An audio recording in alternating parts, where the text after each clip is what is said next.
Welcome to our session tonight on Gestalt Language Processing.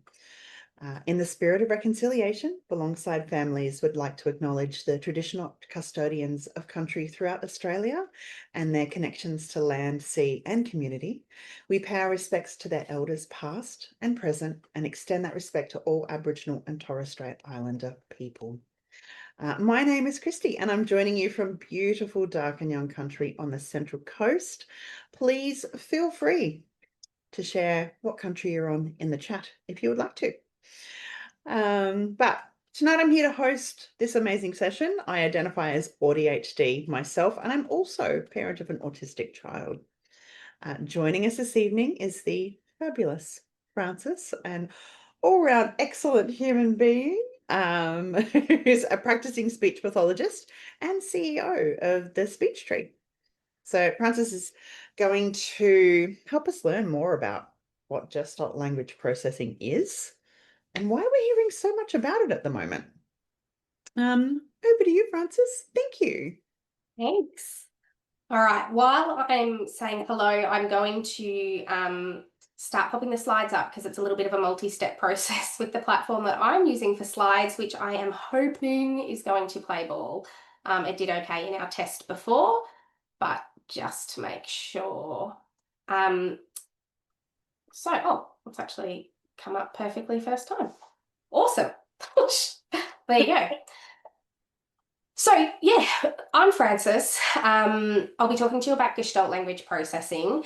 And I mean, the tagline there is sort of really what I want to talk to you about today. So what it is, what it isn't, and how to support your child.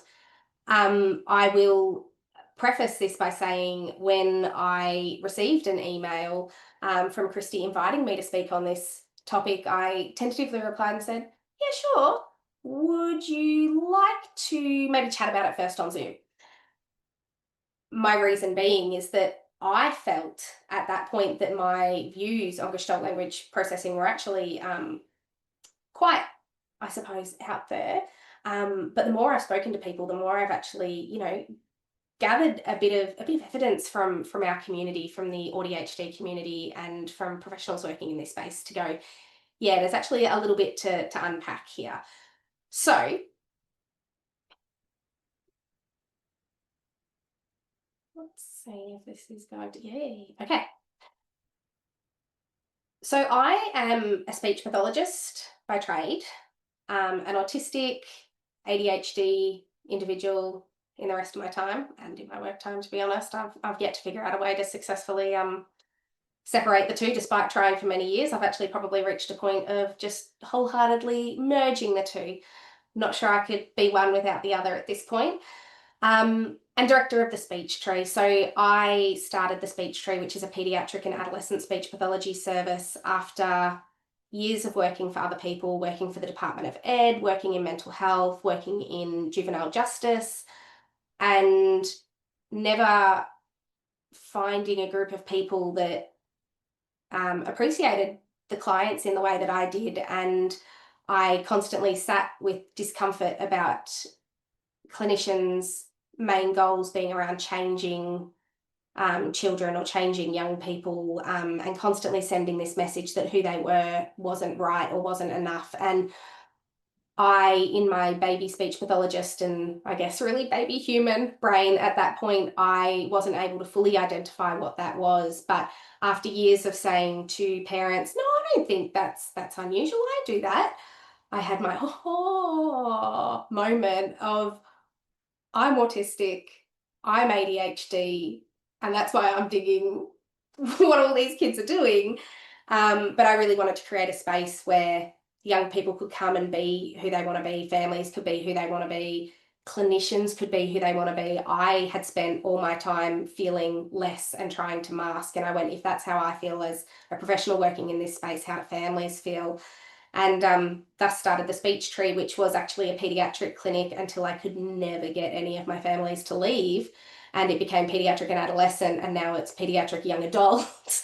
And we just keep growing and growing with our clients, and end up actually seeing a few adults here and there as well, because I think that everyone just needs a safe place to go sometimes, and that's what we really try to be. So that's sort of the lens that all of this is coming through today. I like to work for myself as well because I am only accountable to myself. So you know how people always do in their PDs, they go, oh, these views are not the views of my workplace. These views are entirely my own. Well, they are entirely my own and my workplace's.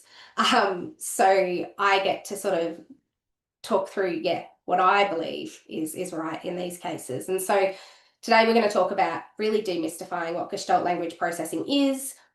We're going to explore what it might mean for your child. And when I say your child, if you're an educator or a clinician, that might mean, the young person or the child that you're working with, and talk about some ways to support communication. And my biggest disclaimer about this is I actually hope you walk away from this webinar at the end and go, was that it? Was that it? Because that's what happened to me when I learned about Gestalt language processing. So why are we having this conversation? If you are in this world, which I'm guessing you are because you've logged onto this webinar, you have had this term Gestalt language processing just like shoved down your throat for probably the past 2 years. I'm going to say it's been really building momentum.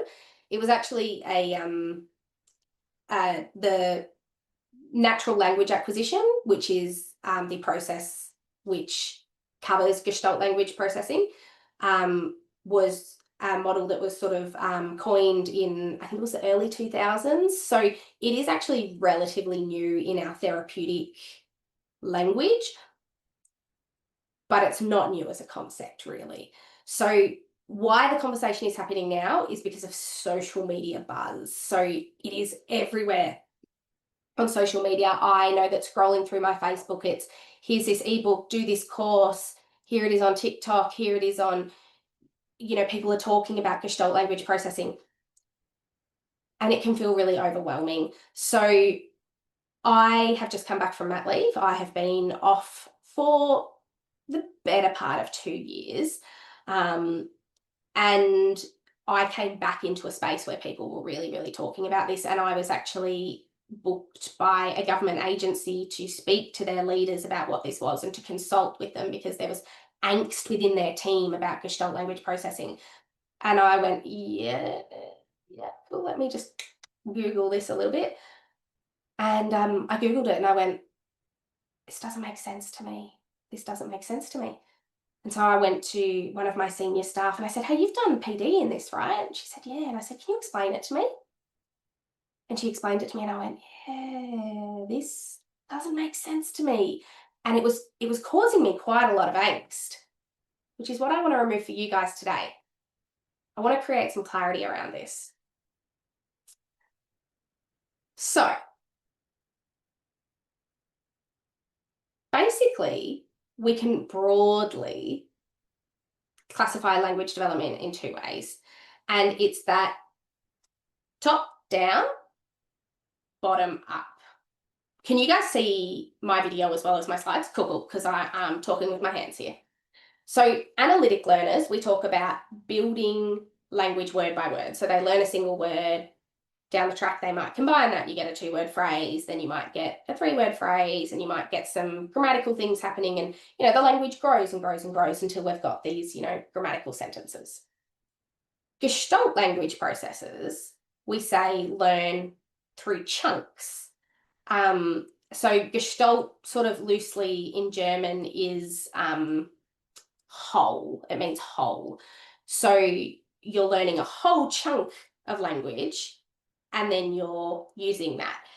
And I was counting through, so my son's 13 months, and I was counting through his list of words the other day because, I'm speechy and I've got a list of them on my phone. And my partner said to me, why have you got that as, she's like, that's 2 words. And I said, oh, no, because it's a phrase and he doesn't know it as separate words. Actually, it was 3 words because we play peekaboo every night after bath. And I put the towel over him and I go, oh, where are you? And then I flick it off and I go, there you are. And he goes, there you are.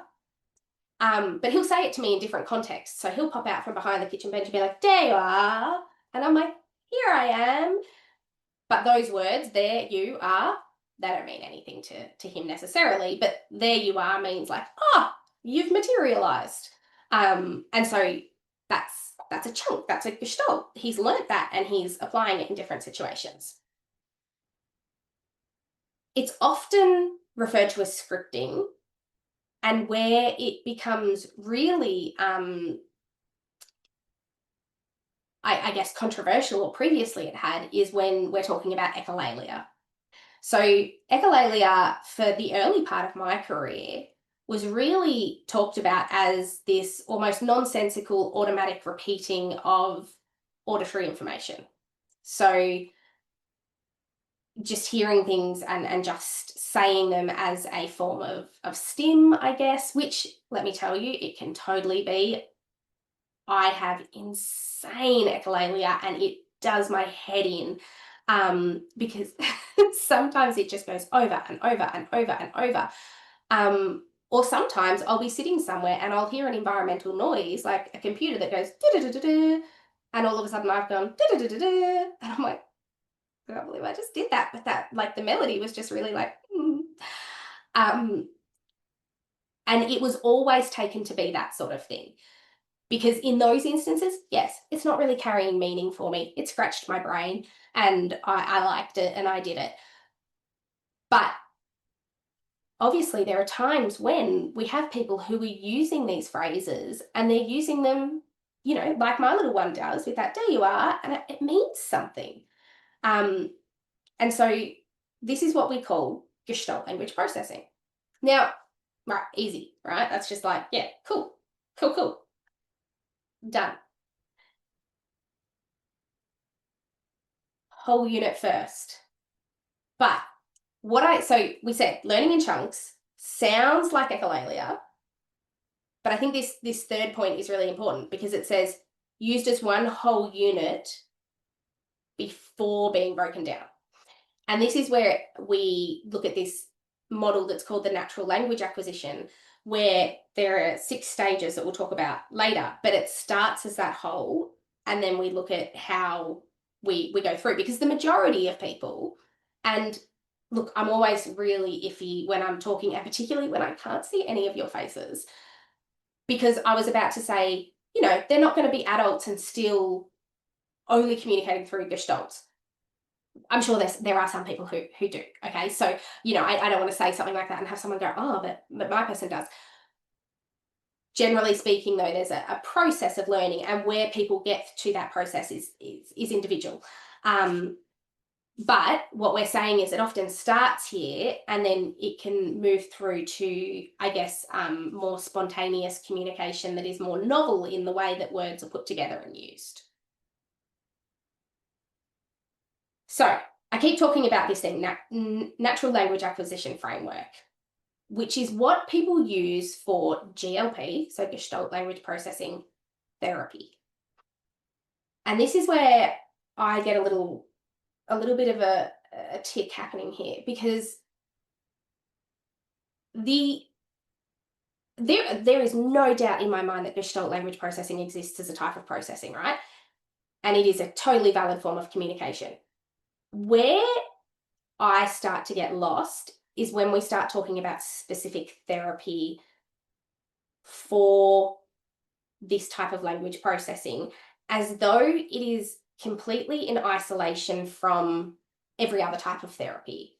So you are a Gestalt language processor, you must have this type of therapy. And if you're working with a Gestalt language processor, you must buy this ebook and you must do this training and you must Because realistically, this is one part of how a person is processing language. And we don't even necessarily know that it's absolute in terms of, it could be transient. It could be that it starts off this way and then it changes. It's almost like it's a method rather than an identity, if that makes sense. And I feel like it's being applied as an identity. One of the things I often try to do when I put together slides, and these are some of my dullest slides yet, and I apologize, I normally try to embed, you know, some YouTube clips or some social media stuff to show how current it is. But I couldn't do that for this workshop because every clip that I looked at would say something like, as we know, most autistic individuals are Gestalt language processors. I know a lot of autistic individuals, and I have worked in this field for a number of years. Realistically, in terms of children who are consistently communicating using gestalts, I can think of a handful, but they're making it seem these other people out there, and making it seem like it's, you are autistic, this is how you learn. And we know that that's not true for any group of people. You know, we're diverse even within our neurodivergent, neurodiverse group, you know. And so I really want parents to hear that just because your child is autistic does not mean that they're a Gestalt language processor. I read a report for a child recently who is, this child is wildly intelligent, right? Like, he's 4 or 5 and makes me quake in my boots because I'm like, oh my gosh, you could just run rings around me. And his brain is just, it is the definition of like an analytic thinker. And I read this report that said he's a stage 6 Gestalt language processor. Now, stage 6, which we've got stage 4 plus here, self-generated language, but stage 6 is mature, flexible language. So this speech pathologist has gone, here is a child who communicates very effectively in like an overly adult way. They must be a stage 6 Gestalt language processor because they're autistic. So they must be somewhere on this hierarchy. I'll just put them at stage 6. Whereas I don't think this child was ever anywhere on this hierarchy. It's not how his brain works. But for those that are, and I'm hoping that there are actually some people here that are like, I've actually joined this webinar because my child is. There are stages that we, you know, evidence, observations over years have shown us that this goes through, and, you know, it's a linear process, but that's not to say that someone might not jump from one bit to another. They might jump to a high, you know, they might be using some phrases in a more mature way than they're using others, and they might, you know, depending on lifestyle factors and things, might jump around at any given time. But essentially we start with a whole sort of echolalic sounding gestalt, just repeating what we hear. And the big one, I remember when I started my career, was swiper go swiping. No, swiper no swiping, from Dora. And, you know, I would hear that all the time as one of the phrases, right? So using that whole chunk and just repeating it. Then when we mature past that stage a little bit, we start to get mixing gestalts. And this is where you start to get some kind of unusual sentences that kids might put together, or they might apply a gestalt in a way that doesn't quite make sense to you. So I distinctly remember I once went from hair this length to like shaved at the sides, cropped on top. And I walked into the waiting room, and a young boy who was, he didn't communicate a lot through speech. He would write a fair bit. And he looked up at me and he went, now I'm probably going to get it wrong for any Minecraft people in the room, but / clear helmet. And it was the code for removing the headpiece. And I was like, yes, I have cut my hair. He then looked at my therapy dog, who is a purebred sausage dog, and said, mangy mutt. And I was like, excuse me, he is a purebred sausage dog. But again, so he was using these gestalts. It was this language he had, but he was actually applying it to a novel, not the mangy mutt one, that was pretty literal, but the removing the headpiece or the helmet or whatever it was. And essentially what he was saying to me is, whoa, Frances, you look different, you've had a haircut. But he used this gestalt. Hopefully what we then get is that we then start to get some meaning of single words happening, some understanding. And so it might be that they start to try different combinations of words that have previously appeared in their gestalts. And then we start to get some self-generated language. So that's the progression that we sort of see. And as with anything, different kids, different individuals are going to reach different levels within this. So yeah, cool. I can accept all of that. That's awesome.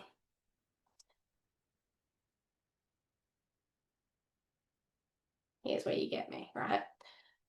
The philosophy of working with Gestalt language processes and this natural language acquisition and all of these programs that are sort of saying to you, you need a therapist who specializes in this. Talk about it being child-led. So you must follow the child's lead. It must be the child's interest. You must be using the child's gestalts and their interests. Yes. But I would argue that's just good therapy, no matter what type of therapy, whether it's OT, whether it's physio, whether it's whatever. That's what we should be doing as therapists. It's natural language modeling. It must be neurodiverse affirming. I mean, aren't we just sticking that on everything at the moment? But yes, even more than neurodiversity affirming, and I say this to my team all the time, it's just, can we just be human affirming? Can we just be welcoming and accepting and supportive of people in front of us? And I mean, I love this core value though of respecting joy and authenticity, all those sorts of things. So that's when this is done really well. It's all of these things. But here's what Gestalt language processing is not. It's not new. And Gestalt language therapy is not new. And this is where I got really stuck when I was reading about what this therapeutic approach is, and it was like, always assume meaning, like when someone speaks or when they're using a Gestalt. And I was like, I'm not going to swear, Christy, but I'm going to say, what sort of a-hole wouldn't? Who would have someone say something, have some sort of exchange? So, you know, when someone says a Gestalt, they are offering something. And who wouldn't receive that with a like, thanks, and trying to like, you know, figure out why you've been landed with this thing that might not always be immediately apparent to you. But of course, we always assume that there's intent behind why someone does something. That shouldn't be new. It's not a diagnosis, okay? It is a way for us to think about how a person is communicating or understanding the world around them. But it is not a diagnosis. And it's not a label that needs to drastically change anything about what you're doing or how you are with this person. And this is my biggest gripe. It is not a barrier. So it is not a reason to avoid supporting skill development. And this is where I get really annoyed because I see a lot of people just going, oh, they're Gestalt language processors. Break on any sort of therapy. I now must follow their lead entirely. All of the time. We can only do Dora Explorer. We can only do Thomas the Tank Engine. We can only learn through Gestalts and through me modeling language from Thomas the Tank Engine. But our job as therapists, our job as parents is to extend within that learning zone, that comfort zone, that, you know, I'm not talking about, you know, asking them not to be Gestalt language processors at all. I'm not saying let's ignore or let's not engage in Gestalts. Like, love it, live for Gestalts, happy for you to use them, back with kids, all of that.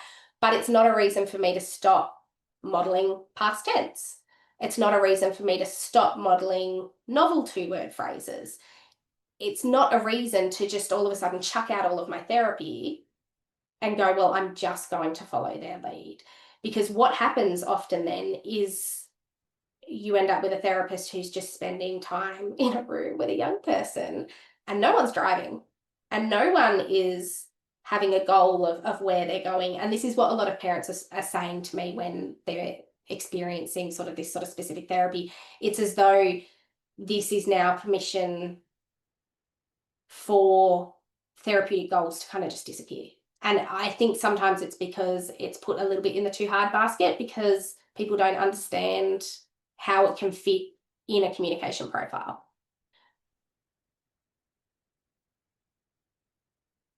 So why is it everywhere now? It's just been picked up, I think, through, you know, social media. It's just being talked about. It's just the world that we live in that something, you know, goes viral on TikTok or whatever. And, you know, we hear about it. What's really good about this is it does validate the journey of people who are experiencing this type of communication. And I'd actually love to hear, you know, from you guys that are sort of in the chat, if you feel comfortable. No one obviously disclose anything they're not comfortable with, but how many of you are here and hearing this and going, yeah, I really think my child is a Gestalt language processor? And that's really cool if it is, and it's validated that journey for you and it's helped you understand your little person better. But I would imagine there are a lot of people here that it's, you know, potentially oversimplifying a part of language acquisition and making it sort of look like a trend and making it a bit of a buzz thing that will, you know, we run the risk of it being sort of overused, and in that way it'll fade back out again, and those kids that are Gestalt language processors, you know, might go back into being sort of missed again because, you know, it's not the thing again. Whereas I think if we think of it as a part, just a way that people might, you know, process language, I think that's really sort of, yeah, the way to go. We've talked pretty clearly about the benefits of understanding Gestalt language processing. So it honors communication style. It focuses on meaning. So we're not just listening to the words. Like when that young boy had come in and said to me, you know, / clear helmet, I could have really easily been like, yeah, buddy, come on in. But I had to stop for a minute and go, what is the meaning of this? You know, luckily for me, that one wasn't too cryptic. But that same child, actually, when he first came to me, was 7 and classed as non-speaking. And I heard him in a session say something in Spanish. And so I responded in Spanish, and I do not speak Spanish, but you know how you just pick up like little tidbits? Some might call them gestalts. And so I was able to reply, and he like lit up, and it was the first time he ever like engaged in a two-way exchange, and his parents didn't realize he was speaking Spanish. And we were then able to identify that he'd turned the language in one of his apps on his iPad to Spanish. And we did 2 speech therapy sessions fully in Spanish. This is before AI, by the way. I had to like translate worksheets and figure out different, like I was doing body parts and really terrible therapy, but it was the only way I could think to do it in Spanish because I needed like pre-planning. And on the 3rd session, he came in, and I'm going to call him Nick, which was not his name. I said, hola, Nick. And he said, no español, English. And from that day forward, we conversed in English. Continued to be in gestalts, but for him, his gestalts were a different language. And nobody had sort of twigged to, hang on, there's some meaning behind like what's happening here. And yes, it creates patient affirming environments when it's done well, provided we just don't fall into this trap of it being a complete and entire product and therapy by itself. So my cautions to you, it should not replace all other supports. So it should not mean a stop to, and that's my next point, a stop to intervention. And it's not one size fits all. It's a way to honour and build skills. It fits as part of our toolbox of neuroaffirming therapy, where we're still working with individualised goals, strengths-based support, family priorities, and I would even chuck another one in there that is where, you know, I call myself a balanced advocate, because I am all for affirming and equipping with skills to live out in this big bad world that we're all in. And as someone who, you know, likes to put my mask on pretty frequently, I always like to make sure that young people understand what a mask is and can choose when to put it on, when to take it off, and they have the skills to go by unnoticed if that's what they choose in some given situation, because sometimes that's safest, sometimes that's easiest, sometimes that just causes us less burnout. And I try and do that alongside, you know, loving our authentic selves and telling that young person that I think they're pretty awesome the way that they are. You know, I like them without their mask on, and they will find other people that do. But if there's a situation where you just feel like you need to go for it. So I'm also going to teach skills while I'm there, language-based skills, as well as honouring gestalts and using that pathway. In terms of what you can do at home, respond to meaning. So don't get bogged down in if they're using a phrase from a TV show. If you know what it means, honor it. Model back. So, I said to young, I think Nick, did I call him? I said, yeah, I got a haircut.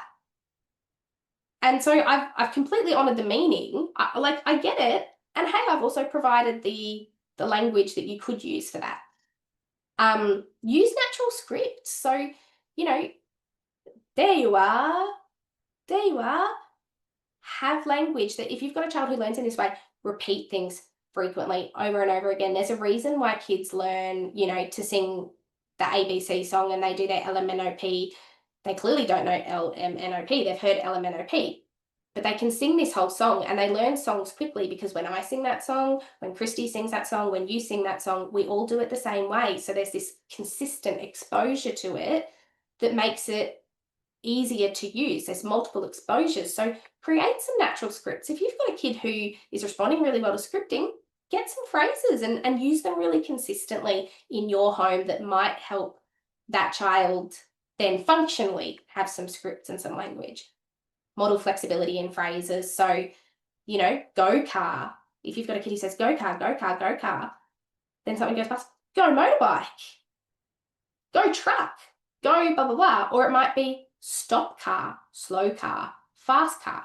Change up one part of it and show the bit that's staying the same, because then you're actually showing that, hang on, there's this bit within that that's staying the same. And hopefully that's where we're getting that shifting into the next stage of having some understanding of words as meaningful units. And celebrate all attempts.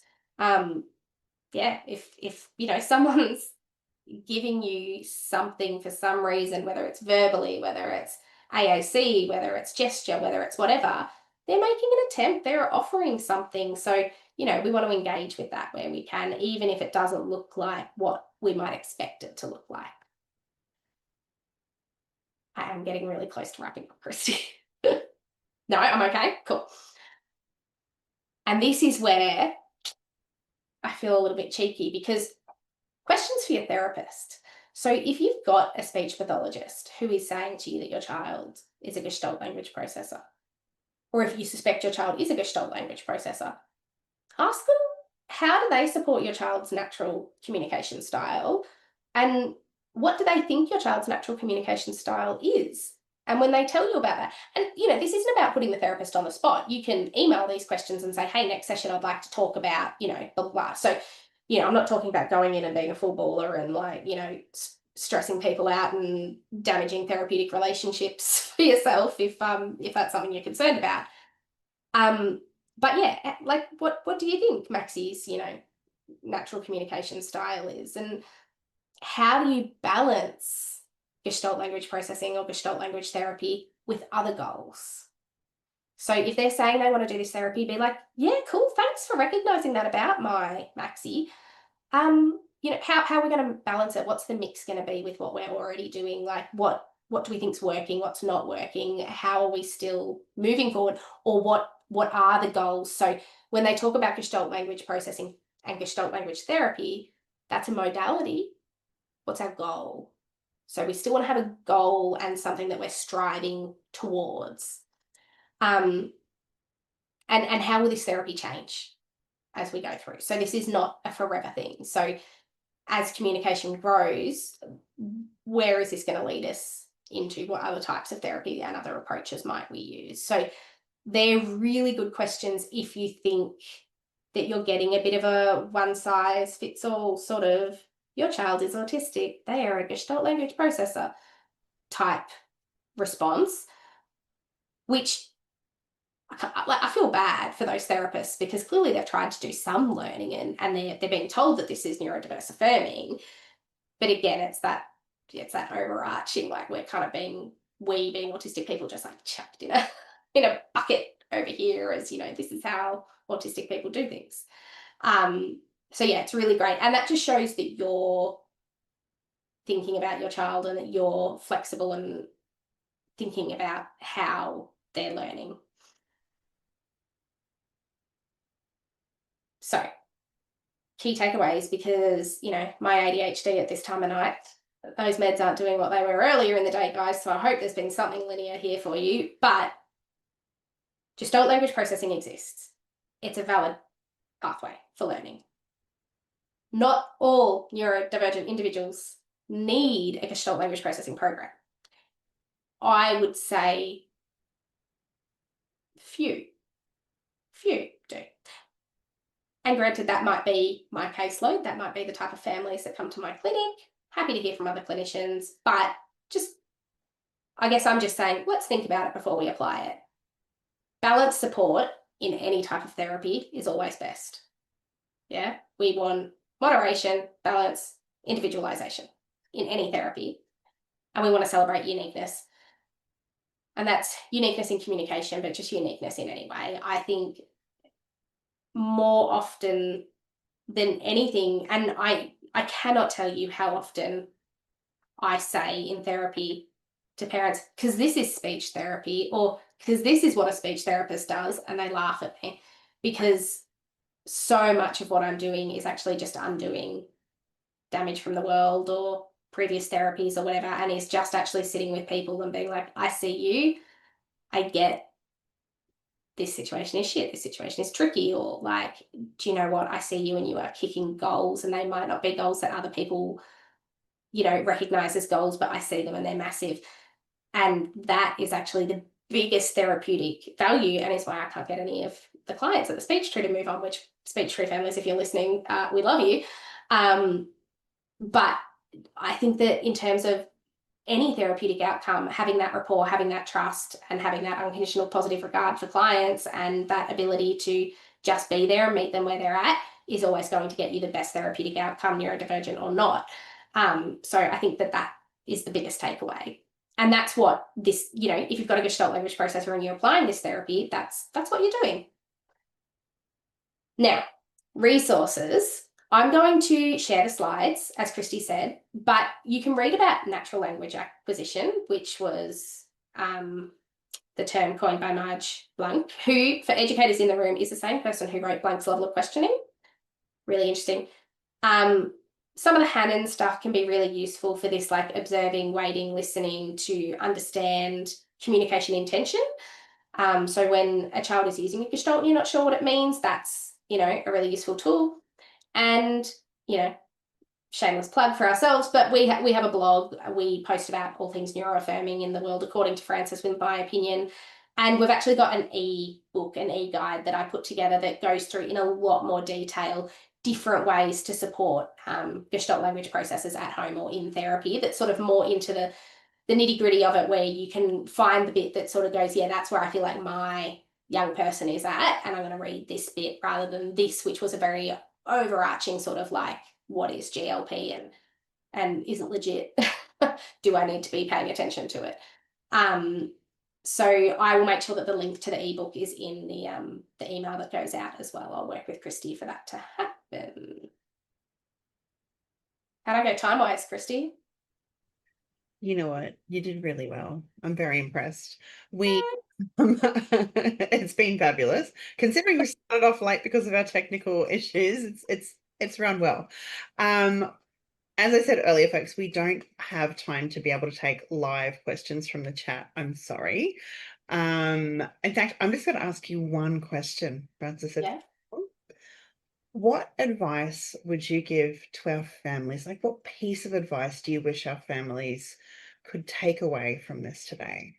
It's so funny that you've said that with this slide, with this like very wholesome AI generated image of what I assume is a mother and child, because if that's a therapist and child, it's a little bit unusual posturing there. But the text down the bottom there is, remember, you are your child's best communication partner.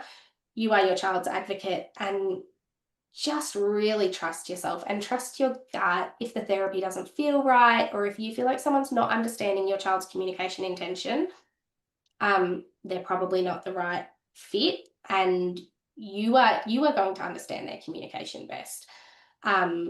But you've really got to trust yourself. And any therapist who is with, anything, if you come to them and say, hey, I actually think they'll sit and hear you.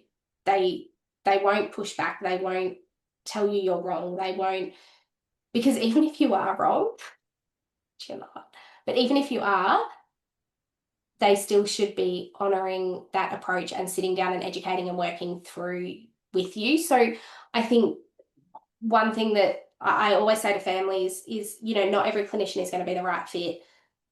It's not always going to be right, but you should always feel like you can have conversations about whether something is working or not, because, you know, you're there for an outcome and you're investing a lot. And I don't mean NDIS funds or fees that you're paying. I just mean time and effort. I mean being at speech therapy instead of being at dance class or basketball or mother's group or all those other things that are sacrificed because you've got your fortnightly speech appointment. That's a huge investment, and it needs to be feeling like you're working with someone, and you're a really key part of that team. In fact, you're one of the leaders. You know, you're steering, so you're not there quietly in the room as the inferior person who knows less. You're there as a leader and an advocate for your child who, yeah, should feel confident in holding space and being heard. So yeah, you're your child's best communication partner and advocate. That's absolutely perfect. That ties into something that I love to tell parents all the time, and that is that you're the expert when it comes to your child. You spend your time with them, you know them best. So no, that messaging resonates beautifully. But Well, thank you so much, Frances. I have learned so much tonight. I oh really my have. God. Been amazing. Insights and expertise, absolutely spot on. And we've really appreciated your knowledge and passion around this. It's honestly been fantastic. Thank you. Also really want to thank all of our participants. Yep, amazing. Thank you for joining us or watching the recording. And just as a reminder, in the next coming days, all registered participants will be receiving that email containing all the things we've talked about. So you'll be getting a link to the recording, you'll be getting the presentation slides, and there'll also be the contact details and ebook on there as well as ways to connect with alongside families and continue the conversation. So you can stay connected with us, and we do encourage you to do so. Follow us on socials. You can find us on Facebook or Instagram at Alongside Families, or you can subscribe to our newsletter for regular updates. Also, we do ask if you can please take a moment to fill out our survey form. It takes about a minute to do, and the feedback helps us, and it helps us keep our workshops, our webinars, all of our peer groups completely free. We really need your helps with this, folks. Heather, we do have some peer groups coming up where people are talking about communication styles and things like that. So stay tuned. But otherwise, before we do go, I would like to let you folks know that we do have some really cool events coming up this term. Our next autism webinar is on autism and gender diversity, which is going to be fabulous. We've got Shadia Hancock coming in to speak with us, and they are a professional and an autistic professional, but they'll also be sharing their shared experience as well, their lived experience. But otherwise, like Heather in the chat's wanting to know, how do I connect with other parents of GLP processors? Is there a way to connect us? Yes, and that is through our peer groups, our virtual autism My Time groups. We do have quite a few folks in there whose children process their language this way. We'll be popping those into the chat shortly for you, but also this will come out in the email as well. It'll be out in a couple of days. But really, we just really wanted to say thank you so much. Absolutely, Cassie G. So I'm just commenting to everybody in the chat now. Yes, you do not need a formal diagnosis to be able to join us. Absolutely. Come and have a chat. Getting a diagnosis, there's long waiting times. It can be very expensive. There's a lot of barriers in the way, and we don't want that to be in your way of, building your capacity around these things and being able to help your kiddos and learn things from other families. So absolutely, please feel free to join us.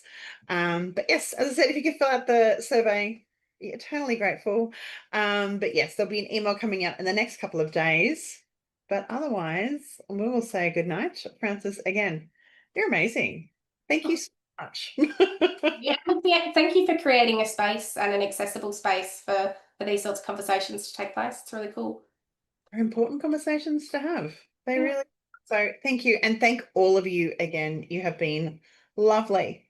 And we'll see you for an upcoming webinar or workshop soon. And yeah, we hope to see you around the traps of alongside families. Go get a cup of tea and a chocolate biscuit or something. You all deserve it. You all deserve a nice little evening snack. But good night, folks. Thank you very much. Bye.